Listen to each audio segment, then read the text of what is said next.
కాళ్లలో నొప్పి, నరాల వాపు వంటి లక్షణాలతో బాధపడుతున్నారా? వెరికోస్ వెయిన్స్ లో అత్యాధునిక చికిత్స ఏవిస్ వాస్కులర్ సెంటర్. నమస్తే రమ్ గారు. నమస్తే జయ. రమ్ గారు, మనకి గురు పౌర్ణమి ఉంది. గురు పౌర్ణమి యొక్క విశిష్టత, అసలు గురు పౌర్ణమి ఎందుకు వచ్చింది ఒకసారి మాట్లాడుకుందామండి. ఆషాఢ శుద్ధ పౌర్ణమి. ప్రతి పౌర్ణమికి ఏదో ఒక పేరు ఉంటుంది మనకి. మనం ప్రఖ్యాతంగా చేసుకునే 2 పౌర్ణములేమో రాఖీ పౌర్ణమి పండుగ చేసుకుంటాం. అవునవును. కార్తీక పౌర్ణమికి విపరీతంగా దీపాలు హడావిడిగా చేసుకుంటాం. అన్ని పౌర్ణములు పర్వదినాలే జయ. అన్ని పౌర్ణములు ఇంపార్టెంటే. ప్రతిదానికి ఏదో ఒక పేరు ఖచ్చితంగా ఉంటుంది. మన ఈ ఆషాఢంలో వచ్చే పౌర్ణమికి ఇది ఎందుకంత ప్రత్యేకమైందంటే, గురు పౌర్ణమి అని చెప్తున్నారు. దీన్ని వ్యాస పౌర్ణమి అంటారు. వ్యాస భగవానుడు జన్మించిన రోజు. భగవంతుని అంశావతారంగా జన్మించాడు ఆయన. ఈ విభాగం చేశాడు వేదాన్ని.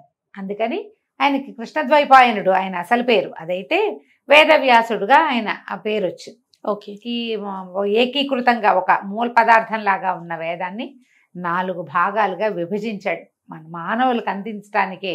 దేవతలు ఒకే భాగంగా ఉన్నా వాళ్ళు చదివేసుకుంటారు.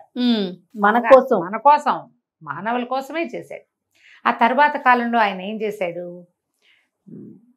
మహాభారతాన్ని రచించాడు. అష్టాదశ పురాణాలు రచించారు. ఇవాళ మనం చెప్పుకునే కథలు, కాకరకాయలు, ధర్మాలు, సూత్రాలు, జీవిత పాఠాలు సమస్తము మహాభారతం నుంచే వచ్చినాయి. మన భక్తికి మార్గమైన భాగవతము వ్యాసుల వారే మనకు అందించారు. అష్టాదశ పురాణాలు 18 రకాల పురాణాలు, అవి కాకుండా ఇంకా ఎన్నో ఉన్నాయట. వాటిలో నుంచి ఉప పురాణాలు ఎన్నో. అవన్నీ కూడా వ్యాస భగవానుడే మానవులకి అందించాడు. వ్యాసుడు మానవులకి గురువు. మనిషి అన్న ప్రతివాడికి గురువు అవసరమే. అంతేగా. ఒక్కొక్కసారి ప్రకృతే వాడికి గురువు అవుతుంది. ఒక్కొక్కసారి వాడికే ప్రచోదనం వచ్చి చేసుకుంటాడు ఏదో ఒకటి. కానీ ఏదో ఒక దశలో ఒక బోధ ప్రతివాడికి అవసరం అవుతుందా? అవును. అంటే ఎవరికి వాళ్ళకి ఇండివిజువల్ జీవితాల్లో.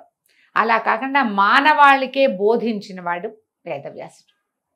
ఆయన జ్ఞాపకార్థం, ఆయన కోసం, ఆయనని గౌరవించడం కోసం ఈ గురు పౌర్ణిమ చేసుకుంటాం. దీంతో పాటు మనం ఏం చేయొచ్చు? గురువే కాకుండా, అంటే వ్యాస భగవానుడే కాకుండా మన సమీపంలో మన జీవితాలకి గురువులైన వాళ్ళు, ప్రథమ గురువు తల్లి, యజ్ఞోపవీత ధారణ అవి చేయించే అవకాశాలు ఉన్న వాళ్ళకైతే తండ్రి. కాకపోయినా అందరికీ తల్లి తండ్రి ఒకళ్ళ తర్వాత ఒకళ్ళు గురువులే. అవును. నాన్నే మన జీవితాన్ని నేర్పిస్తాడు మనకి. తర్వాత అధ్యాపకులు, పాఠాలు చెప్పిన వాళ్ళు, ప్రత్యేకంగా ఏదైనా ఒక సబ్జెక్ట్లో మనకి చేత కానప్పుడు మనకి గైడెన్స్ ఇచ్చిన వాళ్ళు ఒక గురువులు. అక్కడి నుంచి ఇంకా ఆధ్యాత్మిక గురువు, జీవిత పాఠాలు నేర్పించిన వాళ్ళు, మోటివేషనల్ గురువులు. ఏమీ లేకుండా అలా జీవితంలో అలో లక్షణాన్ని అఘోరిస్తూ ఉంటే, బాబు ఇది చెయ్యి, ఇలా చెయ్యి, అలా ఆలోచించద్దు, ఇట్లా ఆలోచించు, ఇలా కూడా ఆలోచించచ్చు అని మనకి దారి చూపించిన వాళ్ళందరూ కూడా గురువులే. వాళ్ళందరినీ గుర్తు చేసుకుని స్మరించుకుని, వీలైతే అవకాశం ఉంటే, ఇప్పుడు వాట్సాప్లు వచ్చినాయి, ఫోన్లు వచ్చినాయి కాబట్టి ఒకసారి మాట పలకరించి, పెద్దవాళ్ళైతే వెళ్ళి పాదాలకు నమస్కారం చేసుకుని గురువుని గౌరవించాలి. మనని చీకట్లో నుంచి వెలుతురులోకి తీసుకెళ్లేవాడు గురువు. కలియుగ ఆరంభం అయిపోతుంది. ఎప్పుడు ఈ కురుక్షేత్రం అయిన తర్వాత క్రమంగా అప్పటికే కలిపురుషుడి తాలూకు లక్షణాలు వచ్చేసినాయి సంధికాలంలో. అప్పుడే ఆయన తెలుసుకున్నాడు, వీళ్ళు మానవులకి ఇంత వేదం మనం అందించినా వాళ్ళు దాన్ని ఏం చేసుకోలేకపోతారు. అవును. ప్రతివాడు దాన్ని మొత్తాన్ని చదవలేకపోతాడు, తెలుసుకోలేకపోతాడు. ధర్మాచరణ కష్టమవుతుంది మనుషులకి. పైగా కలి ప్రభావం విపరీతంగా ఉంటుంది. కలి ప్రభావానికి లోనవుతారు. అందులో మళ్ళీ ఏంటంటే వృత్తులు అవి క్రమంగా మారిపోతాయి. అవును. ప్రపంచం మారుతుంది. ఈ మారే ప్రపంచానికి ధర్మాన్ని సులువుగా బోధించే విధానాన్ని ఆలోచించి తను పక్కనే ఉండి జరిపించినటువంటి మహాభారత గాథని, మరి ఆయనే కదా మహాభారత గాథ కంటే ఆద్యులు చాలా మంది ఉన్నారు. శంతనుడు, ఆయన కుమారులు, ఆయన వాళ్ళ తాతలు ముత్తాతలు, దుష్యంతుని కుమారుడైన భరతుడు, ఆయనే కదా దీనికి మూల కారణం, భరత వంశం. అక్కడి నుంచి కొన్ని తరాలు ఆయన మునుమనుడైన వాడు హస్తో ఎవరో ఆయన పేరు మీదే హస్తినాపురం వచ్చింది. అక్కడి నుంచి ఆయనకి 7 తరాల తర్వాత వాడెవడో ఒకడు ప్రతీపుని కుమారుడు శంతనుడు. అంటే భరతుడి నుంచి వీళ్ళకి ఎన్ని తరాలు గడిచినాయి? అవును.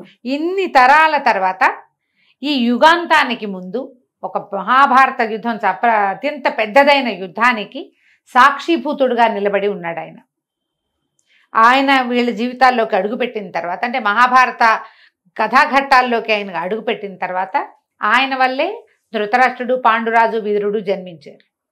అక్కడి నుంచి ఆయన ప్రతి విషయము దగ్గరుండి చూశాడు. వాళ్ళ పెళ్ళిళ్ళు, మరణాలు, సంతానం కలగటాలు ఎలా కలిగారు, ఆ కాలంలో ఉన్నటువంటి ఏమంటారు రాజకీయ పరిస్థితులు, యుద్ధానికి దారి తీసినటువంటి ప్రలోభాలు, స్వార్థము ప్రలోభము, ఇవన్నీ ఎట్లా వెళ్ళినాయి అవన్నీ మనకు అప్పచెప్పాడు. మనకు అర్థమయ్యేలాగా సులువుగా ఆయన సంస్కృతంలో ఇచ్చాడు. ఆ కాలం సంస్కృతం చాలా సులువుగా మాట్లాడుకునే భాష. క్రమంగా ఏమైంది మనకి, మన ఏ ప్రతి భాషలోనూ కవులు వచ్చారు.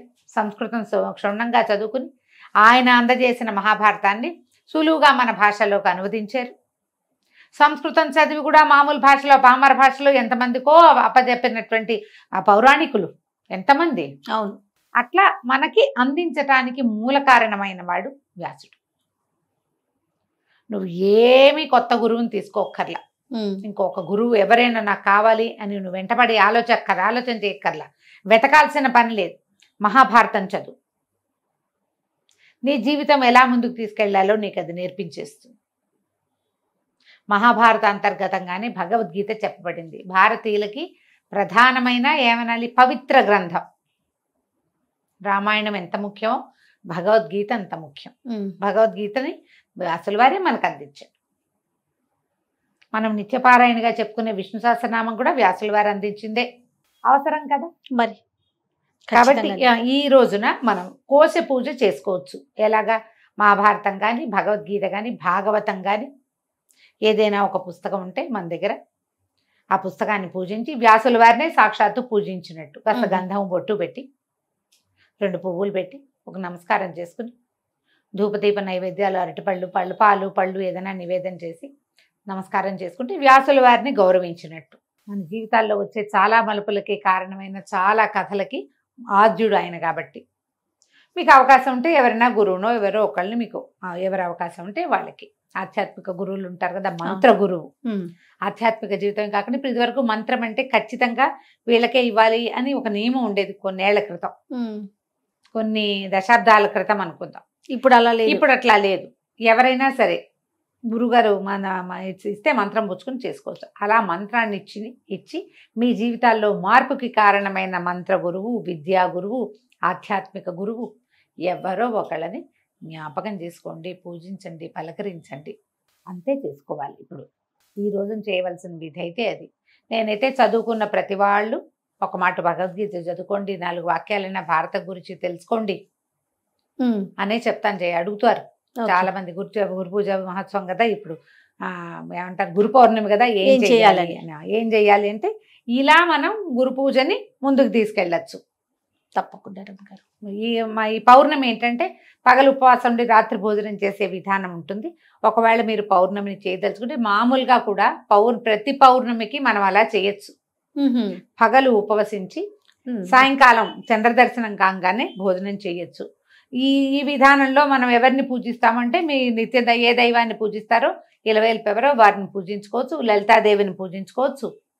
ఇప్పుడు ప్రఖ్యాతమైన పౌర్ణమి కాబట్టి ఈ రోజున వ్యాస భగవానుడి పూజ కూడా మనం చేసుకోవచ్చు. కోశ పూజ, పుస్తక పూజ అవి మంచివి.